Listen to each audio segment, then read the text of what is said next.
This Parsha Podcast is dedicated in honor of and in the merit of the success of Noam Yitzhak ben Shlomi. May he be blessed with an outpouring of success. It's been a very significant week in the Walby family. You see, on Sunday, my oldest son, Akiva, he graduated from high school. Not only that, they try to encourage the students in the high school to finish an entire book of Talmud. Every year they pick one book of Talmud that they're going to study, and they try to encourage the students to finish it. And 5 students in the high school managed to finish the entire book. And by the graduation ceremony, they picked one of the students to publicly perform the siyum, which is the special prayers and the finishing the last line of the book of Talmud, and they picked my son Akiva Walby. And we were so proud of him. And he also gave a graduation speech, which may have been written by Dad, but I'm kind of the speech writer of the family. But no one knows that, right? Maybe everyone does. In fact, there was a word that I wrote. It was funny. He's like, what does this mean? I said, a monastic asceticism. It means like being like a monk and living an austere life.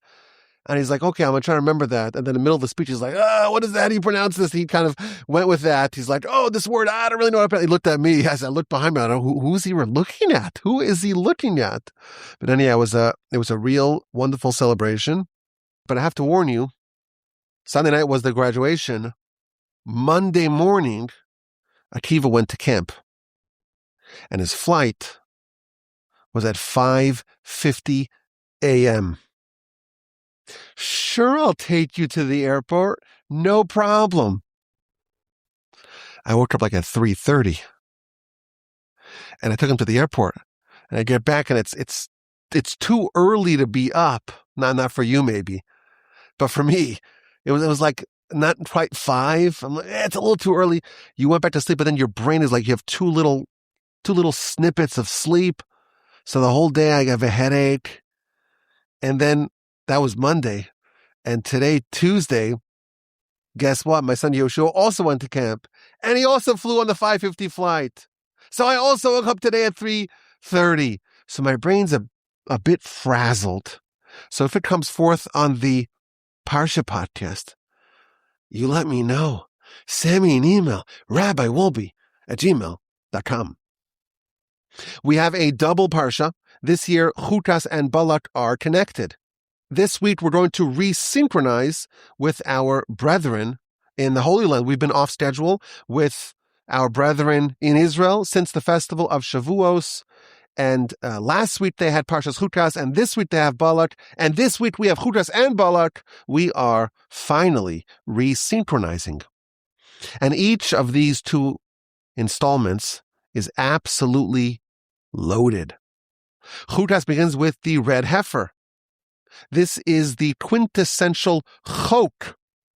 Chock is a name for a mitzvah that does not make sense to human intelligence. That's actually the name of the parsha. Chukas means the chok of, the incomprehensible mitzvah of the Torah. Well, what's the mitzvah? You take a cow. It's got to be red. It has to be flawless. No blemishes. You can never put a yoke on its back. It must be perfectly red. 1 black hair is okay, but 2 is disqualifying. You give it to the Kohen, but not to Aaron, rather to his son, Elazar. He takes it outside of the camp, and he slaughters it there. Sacrifices are typically slaughtered in the camp, in the temple, in the tabernacle, in the epicenter of the camp. Here we have a sort of a sacrifice. It's not quite a sacrifice, but it's called a sacrifice. It has certain elements that are sacrifice-like, but it's different. It's outside the camp, and it's slaughtered there. And there's a process of blood flinging, very interesting, towards the tabernacle. The priest dunks his finger in the blood and flings it toward the tabernacle, or in Jerusalem, towards the temple. So we have the corpse now of the red cow, the flawless red cow, and it's burned. It's on fire. And once the fire has consumed much of the animal, some other ingredients are tossed into the fire. Some cedar wood, some hyssop, a crimson strand. You could augment the fire with some supplementary logs.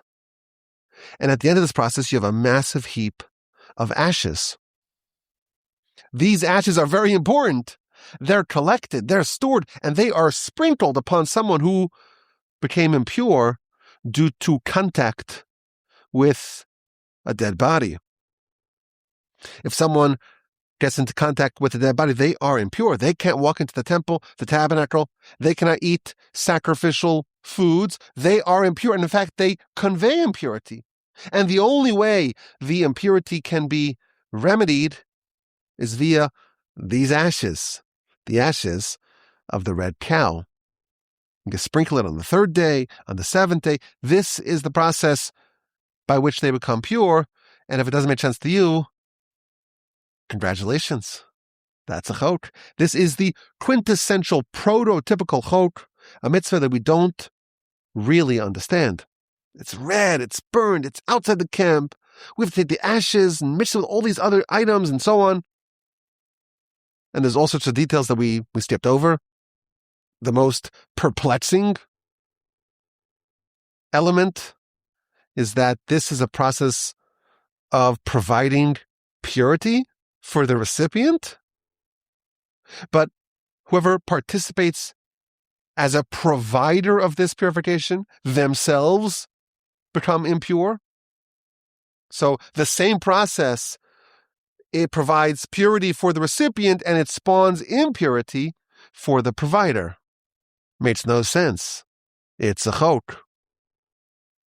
And we feel privileged that we have mitzvos that are so lofty, they're so above us, they can only be understood by godly intellect. And Rashi tells us that, you're going to meet people, nations of the world, and they're going to ridicule you. What are you doing with the red cow? And we don't care, because we know it comes from the Almighty. And even though it's unfathomable to us, we feel privileged to have this mitzvah. Notwithstanding the fact that it's a chok, Rashi gives us some insight into what's happening. Everything that is happening with the red heifer somehow relates to a different bovine, to the golden calf. The red heifer is connected to the golden calf. And it's an atonement for the golden calf. The calf, that's the baby. The cow, that's the mom. What happens when the baby makes a mess? Who cleans it? The mom. The baby calf.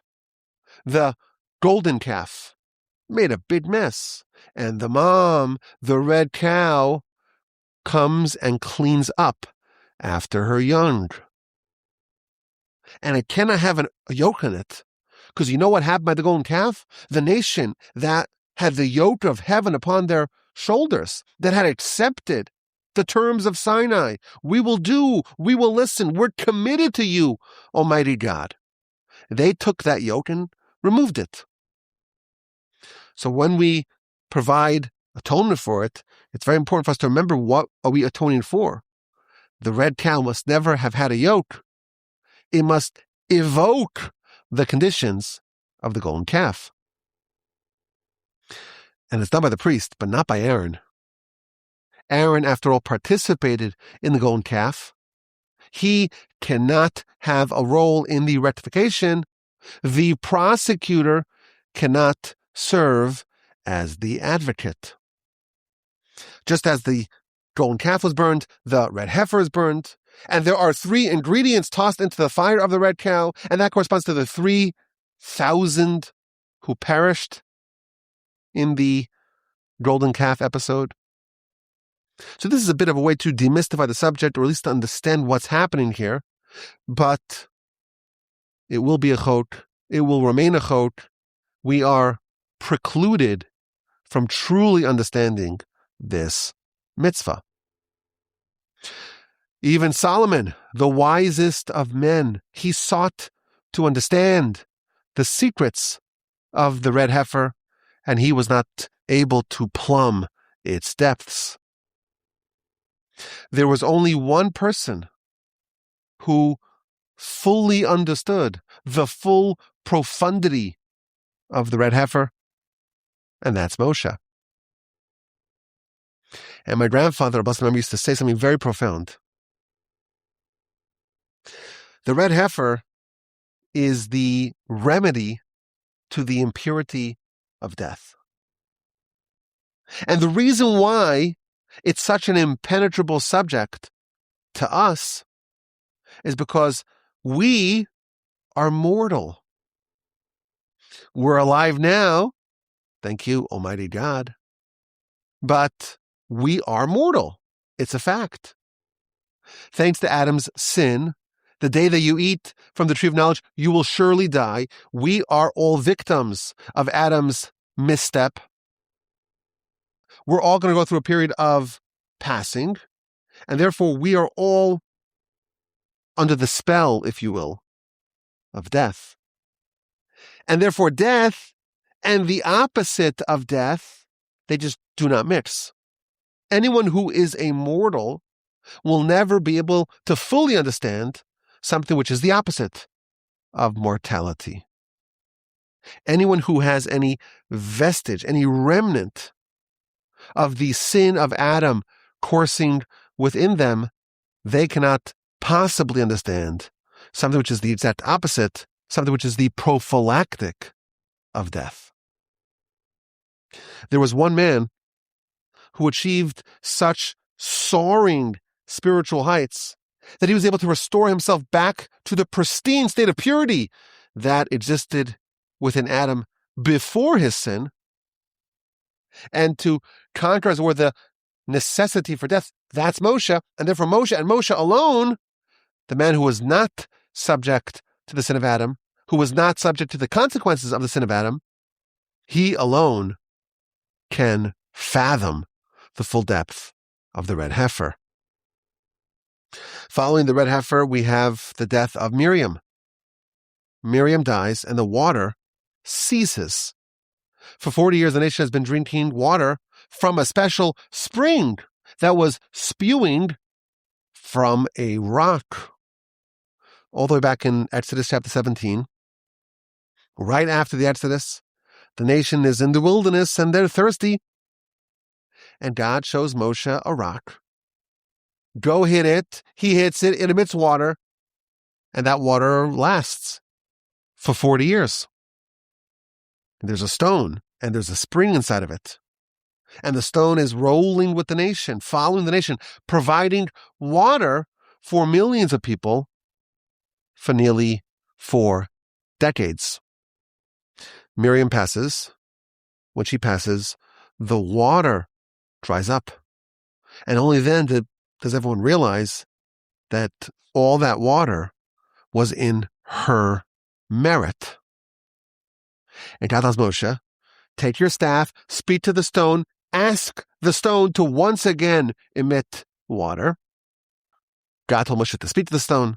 Instead of speaking, Moshe hit it, and the stone again provided water for the entire nation and for their animals. But Moshe and Aaron were punished, and they were condemned to perish in the wilderness. What exactly did they do wrong? So the verse tells us, chapter 20, verse 11, they failed to display faith in God. They failed to sanctify God, and therefore they will not merit to bring the nation into the Holy Land. Where exactly did Moshe and Aaron display faithlessness? It's not exactly clear. And in fact, if you open up the sources, the classic sources, everyone's trying to figure out what exactly did Moshe and Aaron do wrong. Where's the sin? We don't find it. So some argue that the people were complaining, they wanted water, and Moshe said to the nation, this is in verse 9, Shimu no hamorim, listen, rebels. Moshe's tone towards the nation was one of anger. And that was not the appropriate tone to strike at that particular time. And because Moshe, he displayed anger when it was not appropriate, that was a sin that was worthy, that warranted condemning Moshe and Aaron to perish in the wilderness. Others argue that the mistake was he hit the rock as opposed to speaking to it. Now, certainly, water coming out of a rock is a miracle, regardless if you effectuated the miracle via speaking or striking the rock. But nevertheless, it's more amazing if you just speak to the rock. And Moshe hit the rock, and therefore there could have been a greater sanctification of God's name, and for that reason, they were punished. Others point to the precise words that Moshe and Aaron used.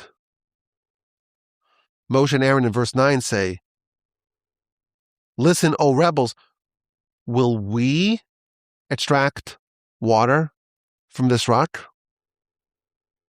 We. Who's we? Isn't it God? Moshe and Aaron, some argue, they were guilty of stolen valor.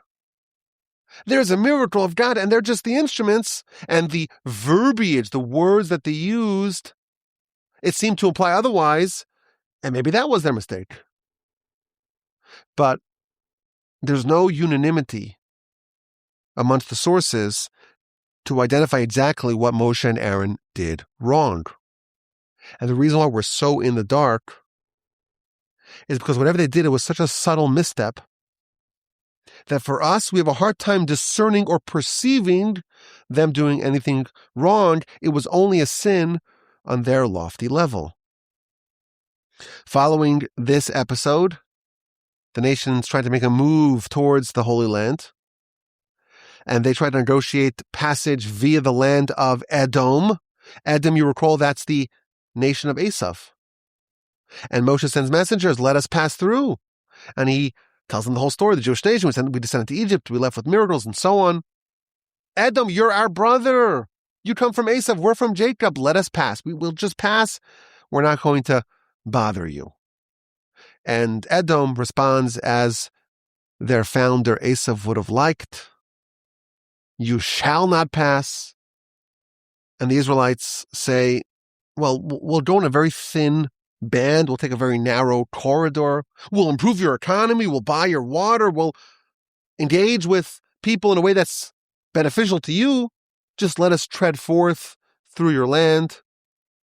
And again, Edom responds with a threat. They come out with an army, and Israel chooses not to wage war. Instead, they veer away.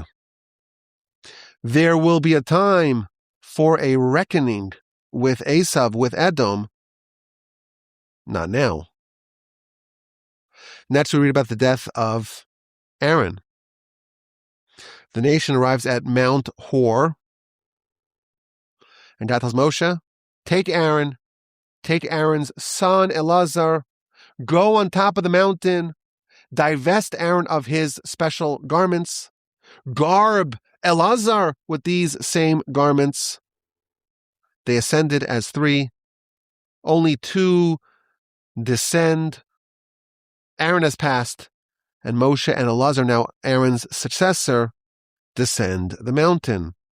The nation saw that Aaron passed, and they bewailed him for 30 days.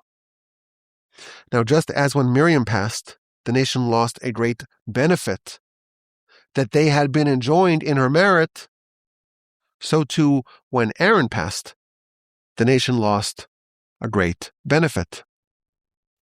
When Miriam passed, the water ceased. When Aaron passed, the clouds of glory ceased.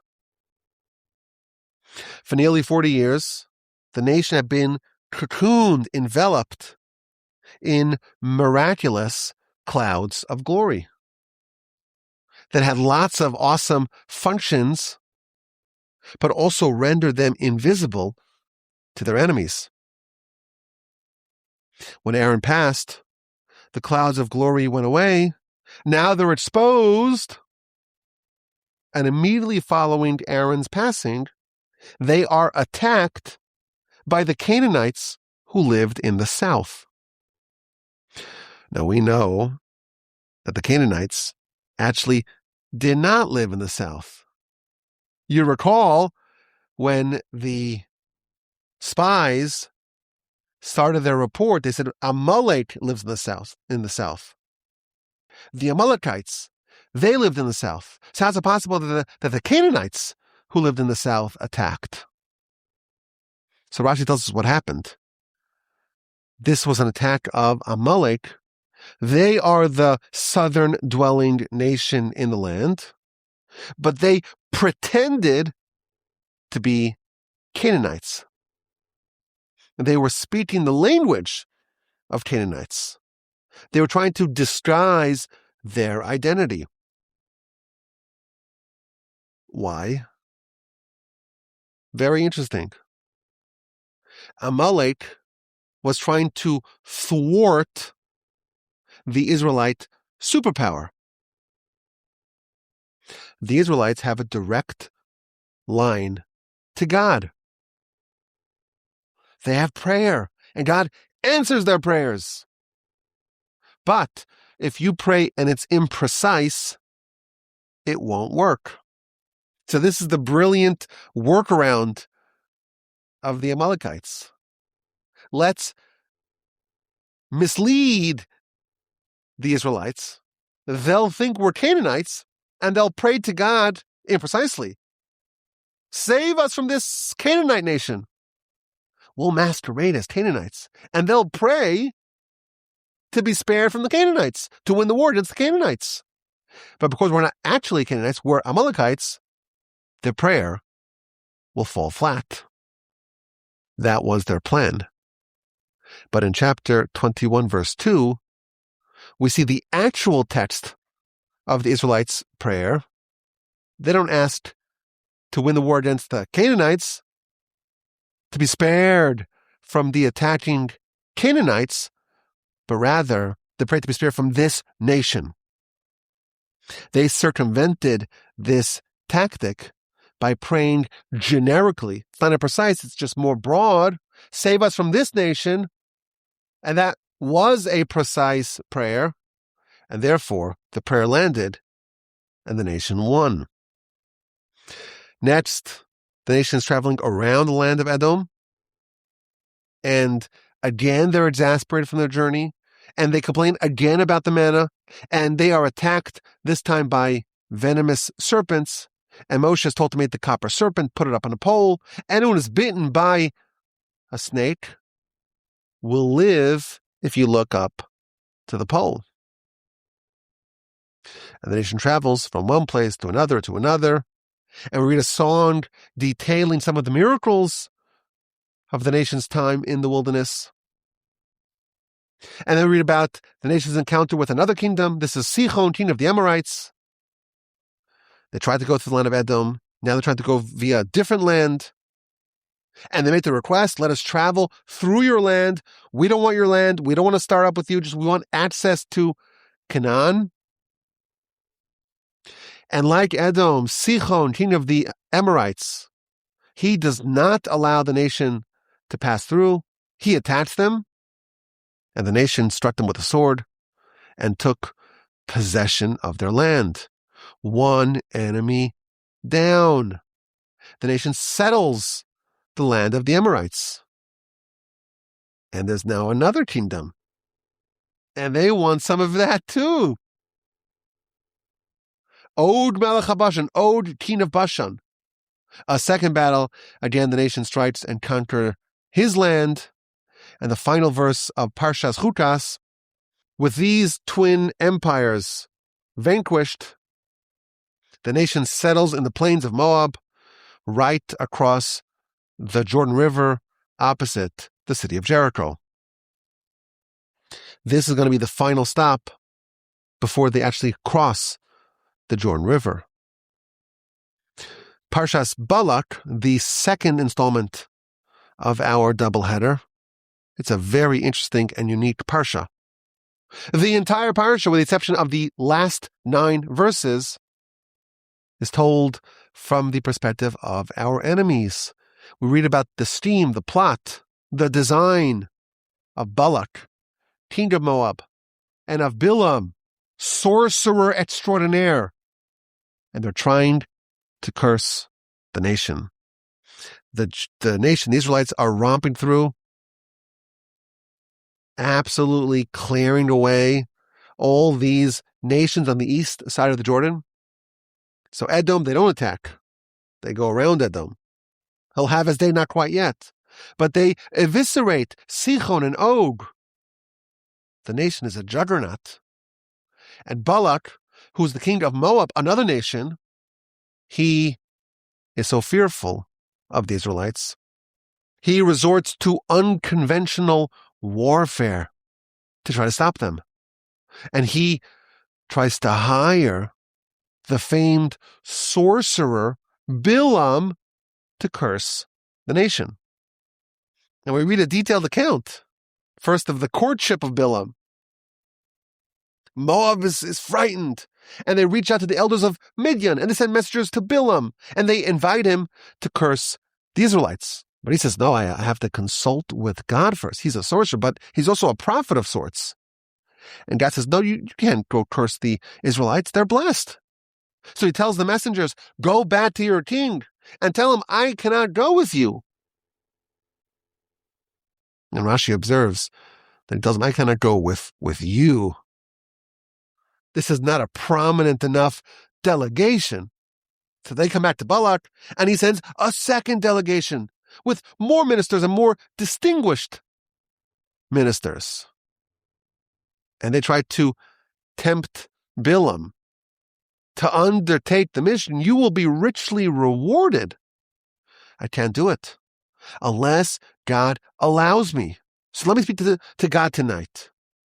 And overnight, God appears to Bilam and says to him, okay, if you really want to go with them, you may. But whatever I tell you to do, you must do. So it takes actually 19 verses to describe the courtship of Bilam. And after 19 verses, he's finally on his way. And the journey is not exactly uneventful. He saddles his own donkey. He's so excited to go curse the Jewish people, curse the Israelites. He's so filled with hatred towards this people. And God sees that he's going, even though God clearly communicated he doesn't want him to do this. Don't curse the nation. The nation's blessed. God sends an angel, and the angel's blocking the path. But Bilam doesn't see the angel, but his donkey does. The donkey sees the angel with the drawn sword, tries to escape, and Bilam is fighting with the donkey. He's beating it up, and it veers off the path. It goes into the vineyard. It pushes up against the wall. It crushes Bilam's leg, and he's hitting it. And finally, the donkey is positioned in a very narrow path. There's no place to move, not right, not left. And the donkey is buckling, and Bilam is beating it. And then we have a conversation. The Almighty opens up the donkey's mouth, and it's berating Bilam. Why are you striking me? And they have a conversation, and finally, God uncovers Bilam's eyes. He sees the angel. He has a conversation with the angel. The journey took 16 verses. And finally, the two collaborators, the axis of evil, Balak, king of Moab, Bilam, sorcerer/prophet, they meet and they plot their attack. They climb to the mountaintop. They build 7 altars, each one with 2 sacrifices. Bilam goes into a prophetic trance. He's so excited. He's going to curse the Israelites. But instead, he's compelled to bless them. And the pattern repeats. He goes to a second mountaintop. He goes to a third mountaintop. Each time with 7 altars. Each time with 14 sacrifices. Each time he goes into a prophetic trance. And each time, instead of cursing the nation, he blesses them. And his blessings are the greatest blessings that a nation has ever received. The most perfect, the most complete, the most profusive blessings. It's the greatest description of our nation ever told. And it was told by our most vicious, unrepenting, heinous enemy. After 3 blessings, Balak is enraged. I hire you to curse them. Instead, you bless them 3 times. He fires him. I was going to reward you, but you don't deserve any reward. And to add insult to injury, he gives a 4th magnificent, a 4th prophetic blessing. And after these blessings, Bilam returns home and Balak goes on his way. The final 9 verses of the Parsha go back to the point of view of the Israelites.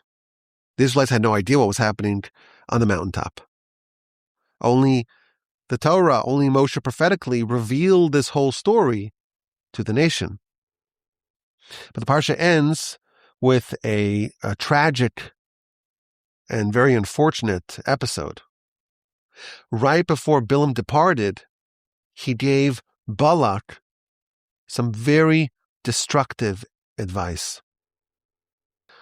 God's defending the nation. There's no way to curse them. But this God hates promiscuity. If you find a way to seduce the Israelite men to behave in a promiscuous fashion, you'll be able to drive a wedge between God and his people. And that's what he did. And that story is told in the final 9 verses of the Parsha. The Israelites began to cohabit with the Moabite girls. And that wasn't bad enough. The Moabite girls persuaded these Israelite men to cleave to their deities. And then, in front of the whole nation, a prominent Israelite man took a Midianite princess and began cohabiting with her in a very public manner. And this terrible defilement unleashed a plague that was sweeping through the nation. And Pinchas, grandson of Aaron, son of Elazar, the newly minted high priest, he took a decisive step to stamp out this outrage.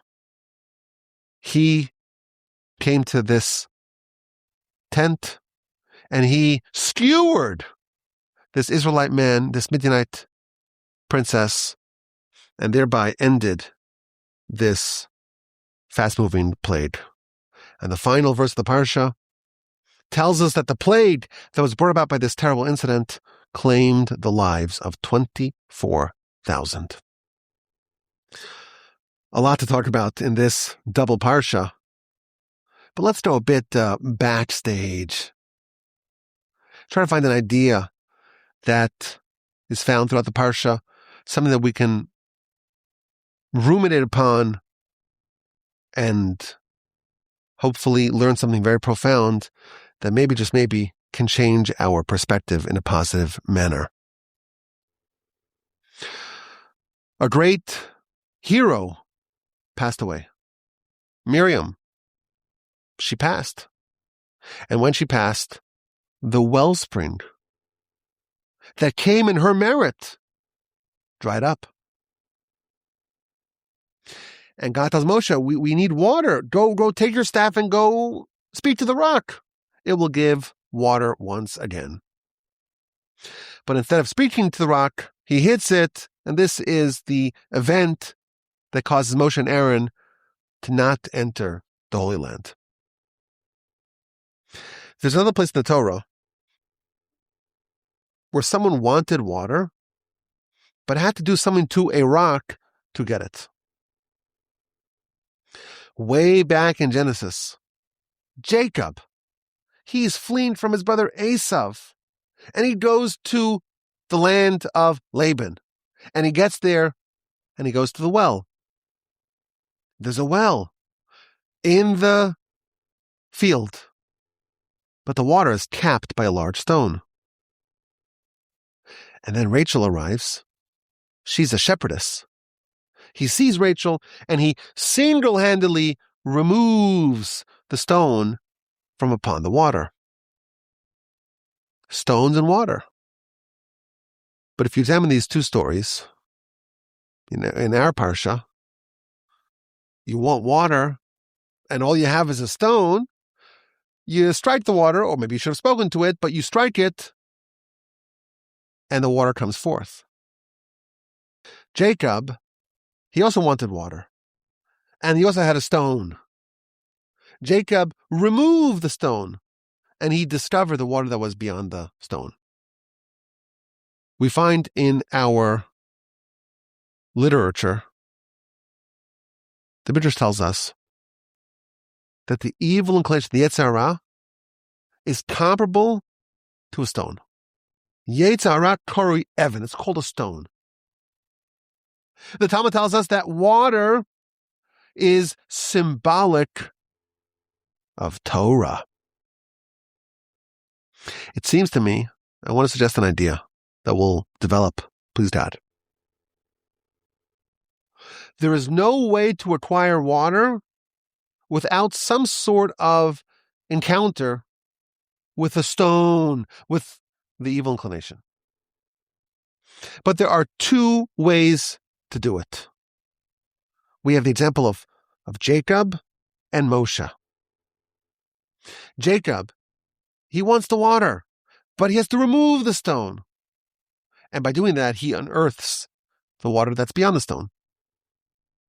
If the stone and the water are symbolic of the evil inclination in Torah, we can suggest that the water's there, but there's a blockage, and that's preventing your access to the goodly waters, to the waters of Torah, to the desirable waters that are beyond it. So Jacob had to remove the blockage. Similarly, when we have an impediment, we have the evil inclination. It's a stone.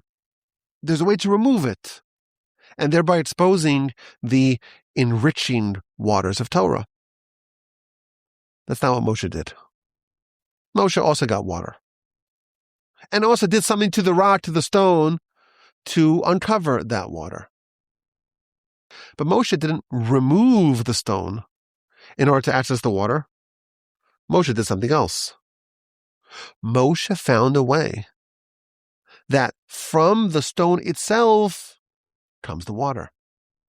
There is a way by which the Yetzer Hara, the evil inclination, is not an impediment to Torah, but rather it contributes towards the wellspring of Torah. And I'm going to prove this idea to you. In the second verse of the Shema, we recite this twice a day. You shall love Hashem your God with all your hearts. I've said this enough times, you should know this.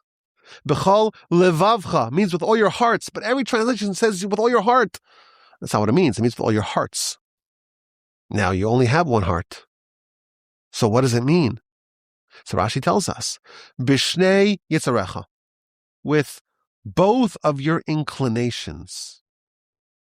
We have only one heart. That's what the cardiologist would say. But when the Torah refers to the heart, it means to the desire. And we have multiple desires. We have the desire to do good and the desire to do bad. And when the Torah tells us you have to love Hashem your God with all your hearts, it's telling us that you have to love Hashem your God with your good heart and your bad heart, with your good inclination, the Yetzer Tov, and your bad inclination, the Yetzer Hara. There is a way where you can take the Yetzer Hara and use it itself towards the service of God. There's a way that you don't need to remove the stone to get the water. From the stone itself, comes the water. Now, my grandfather, blessed memory, very infrequently would quote Kabbalistic literature. But many, many, many times you'll quote this one that I'm going to share with you in a second. The Zohar says that if we did not have a yetzer hara, an evil inclination, a drive, an impulse, an evil inclination towards bad things, towards destructive things, towards immoral things, there will be no way to have zest in our Torah study. We couldn't have joyful Torah study without the evil inclination. What the Zohar is telling us, something very profound. You may think, I have an impulse to do something which is bad. I have a stone. It's like a stone heart. It's stopping me from doing good things. Let me remove it. And that's a good idea. Certainly in some circumstances. But the Zohar warns us, if you completely remove this force, you won't have any zest in your study. You won't have any passion or verve, excitement in your study. Instead, what you need to do is you need to channel. You need to find a way to take that force that could be used for bad, that stone that could trip you up, and turn that into an asset, marry it, merge it, direct it, channel it towards the Torah study, and then the Torah study won't be bland, it won't be stale, it'll be full of life. The stone itself will spew the fountain. The Talmud tells us some advice. What to do if you are attacked by the worst threat of them all, by the repulsive one, in the words of the Talmud. The evil inclination, it's a force, it's an angel trying to trip you up and cause you to suffer. It's an enemy, it's a foe. It's a heinous one. And if it attacks you, you have to do something about it. Says the Talmud, Book of Kedushin, page 30b, if this repulsive one attacks you, drag him to the academy. Drag him to the house of scholarship. We know, of course, that the words of our sages were written with extreme, complete precision. God forbid someone's attacked in an alley, but they're trained. They know Taekwondo, Krav Maga. So they know. You got to attack him. You have to pull out your pepper spray, your mace, or your piece. Your piece. When someone says, I have a piece, they don't say like a pistol or a revolver. It's a piece. You know they're dangerous, well trained. You don't drag the attacker with you. You run away. You beat them up and run away. You don't take the threat with you. Our sages are telling us, if the repulsive one attacks you, drag him to the base matters, to the academy. This force, this repulsive one, is very dangerous. But if you want to really flourish, this foe is indispensable. You don't want to smash him and run away. You want to drag him with you because you need him. The highest level of learning, it's not to be completely separate from the world and to live like a monk, reject any physicality, to live with austerity and asceticism, to take the stone and throw it away. Let me just bathe in the waters of Torah. Maybe there's some room for that. The highest level is with the full excitement, the full verve, the full intensity, to be alive, to be on fire, to serve Hashem, your God, with both of your hearts, to draw water from amidst the rock. And we have two examples in the Torah. Jacob, he wants the water. He removes the stone. Moshe, he wants the water. So in Exodus chapter 17, he strikes the rock emits water. In our Parsha, Miriam passes, the stone is no longer emitting water, so he strikes the rock again, and the rock again emits water. It seems like Jacob and Moshe have different methods. You look at Jacob's life, and his whole life is a never-ending entanglement with his twin brother, with Esav. What happens? They go their separate ways. As kids, they're together in the womb, but they're already fighting in the womb. They just don't mix. Eventually, Jacob has to flee. For 20 years, he's escaping. And then he has to re-encounter him, and he's trying to sidestep any further enmeshment with his twin brother. And finally, they go their separate ways. And it's very interesting. Our sages find criticism in Jacob's behavior. The verse tells us, this is in Parshas Vayishlach, way back in Genesis. Jacob is going to meet Esav, and he sends him all that tributes. You remember that story? And he crosses over the river with his 11 children. Now, if you did the math, you know that Jacob at that time had 12 children. 11 sons and 1 daughter, Dinah. So why does it say his 11 children? Where's the 12th? So Rashi tells us that Jacob did the prudent thing. He was worried Dinah, she would be desired by Esav and he would snatch her. That's the Esav way. So Jacob did the prudent thing. And the words is very dramatic. He placed her in a box, punctured some holes for ventilation, of course. He hid her. So there were only 12 children that were exposed. Now this seems to us like Jacob did the right thing, right? Any responsible father, any responsible parent who knows that Esav is on the prowl and you have an innocent daughter, you hide her. Rashi says, no, Jacob is criticized. This maneuver was a mistake. Why? Because what would have happened if Dinah was exposed? Esav would have surely been smitten by her, and maybe he would have snatched her. But you know what? A righteous woman holds tremendous sway over her husband. And Dinah could have turned Esav around. And for that reason, Jacob was punished. Maybe we can suggest Jacob's favored methodology of dealing with Esav. Esav is like the embodiment of the evil inclination. He's the stone of stones. He's sidestepping, he's avoiding, he's escaping Esav. He wants to remove the rock and thereby get the water. You want the water after all. That's what you are yearning for. That's what you're pining for. That's what you covet.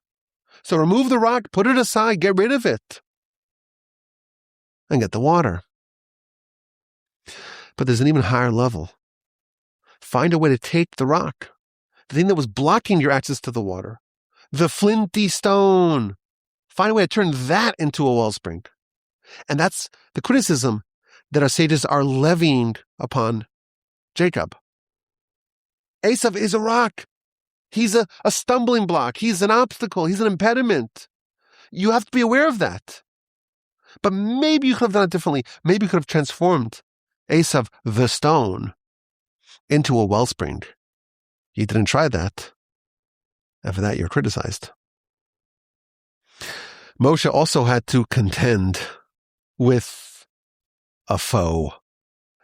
If Esav is the embodiment of the Yetzer Hara, so is Pharaoh. And if you look at the beginning of Exodus, it's all a story of the transformation of Pharaoh. Moshe tells Pharaoh, this is how you're going to learn about God. You'll know that there's no one like God. You'll know that there's no one like God amidst the land. Ein kamoni b'chol haaretz, there's no one like God in the whole land. And Pharaoh begins his interaction with Moshe. Who is God? Why should I listen to you? Why should I send you away? And then he's saying, well, pray for me. Pray on my behalf. I have sinned. God is the righteous one, and me and my nation are the wicked ones. Chatasi l'Hashem, I have sinned to God. What do you do with a stone? It's an impediment. It's an obstacle. It's a stumbling block. It's trying to trip you. It's preventing your access to the water. There's two approaches. You can remove it, and that's a way to access the water, and that's wonderful. Or maybe you can find a way to burst the stone open, to love Hashem your God with both of your hearts. There's water in the stone. You have to do what it takes to discover it. I think we find this idea throughout both of our parshas. The red heifer. It's the eponymous mitzvah of the first parsha of our doubleheader. It's sort of like a sacrifice, but it's not quite a sacrifice. It's called a sacrifice, but there's so many elements that are different. You take it outside the camp, and you slaughter it there, and you burn it. You don't burn it on the altar. In our life, we have stones we have to encounter with. We also have animals we have to encounter with. We have to be aware of. We have to navigate through. You recall perhaps in the book of Vayikra, we learned how the sacrifice, it's about the elevation of our physicality. It's taking the animal that we have within ourselves. We're a hybrid, after all, of the angel and the animal, the soul and the body. And the insight of a sacrifice, it's that the animal, the physicality, can be brought into God's home, can be offered as a reach nichoach, a pleasant aroma, as it were, for God, can be elevated to the highest level. We have sacrificed with a red heifer. Both of them are processed. Both of them are burned. But they operate in very different ways. The nomenclature of the two is actually different. This is some inside baseball. But the Hebrew word for burning a sacrifice is haktara. The Hebrew word for burning the red heifer is sreifa. One is burning, one is elevation. One is removing the stone, one is transforming the stone into a wellspring. They're both sacrifices. They're both ways to advance. But there's two methods of transformation. What do? You have an animal. What do? You want the water. You have a stone. What do? There's one process of destroying the stone, removing the stone, burning, eliminating the animal. And there's a second process, and that is the elevation of the animal. It's the transformation of the stone into a wellspring. Perhaps we could even say, Parshas Balak. It's a tale of two villains. There are two people who are conspiring, collaborating, scheming to try to do the worst crime of all. Genocide of a whole nation. And they were this close to succeeding. And we have a whole parsha just studying exactly what they did, every step of what happened. And our sages tell us that Balak has a very interesting epilogue. Both of them, by the way, are going to be killed. We're going to get a revenge on both of them. But Bilam, he's like the embodiment of evil. He's our worst enemy. He's our worst foe. He's like, our sages tell us that if you take Abraham, what's the opposite of Abraham? It's Bilam. What's the opposite of Moshe? It's Bilam. What's the legacy of Bilam? ignominy and infamy. He got nothing. He is ridiculed. He is the object of derision. He's presented as the person who does not have any continuity, has no portion in the afterlife. By contrast, we see Balak, also genocidal. He's the one who hires Bilam. He very much wants Bilam to curse and destroy God's nation. He has a great granddaughter who's Ruth. And she has a great grandson who's King David. There's some process by which Balak, the genocidal maniac, turns into King David. The stone, it's not the start removed from the scene, it's turned into a rushing fountain of water. How should it tell us? Abraham succeeded in transforming his evil inclination into a second good inclination. Whereas David wasn't quite able to do that, David slayed. He destroyed his evil inclination. There are two ways to deal with our animalistic side. With the stones that we're constantly encountering, and we must encounter. There's no way to get the water without encountering the stones. There's two ways. There's two categories of sacrifices. There's the process of burning. You take it outside of the camp, you burn it, you get rid of it, and then what's left is good. You remove the stone and what's left is water. But there's also a way of taking the animal and bringing it into the Holy of Holies, into the sacred sanctums of the tabernacle of the temple, offering atop the altar, elevating it as a reich nichoch, a pleasant aroma to God. The stone must be dealt with. There are two ways to do it. We all have shortcomings. We all have defects. We all have stumbling blocks all around us. There's no way to avoid that. There's no way to get any water. This is for sure. There's no way to get the water without doing something to the stone. We have to find a way to get that water. We have to find a way that our animalistic side does not take over, does not drown our soul out. What do? Your soul wants to express itself, but your animalistic tendencies are blocking it all up. You have to address it. Two ways to do it.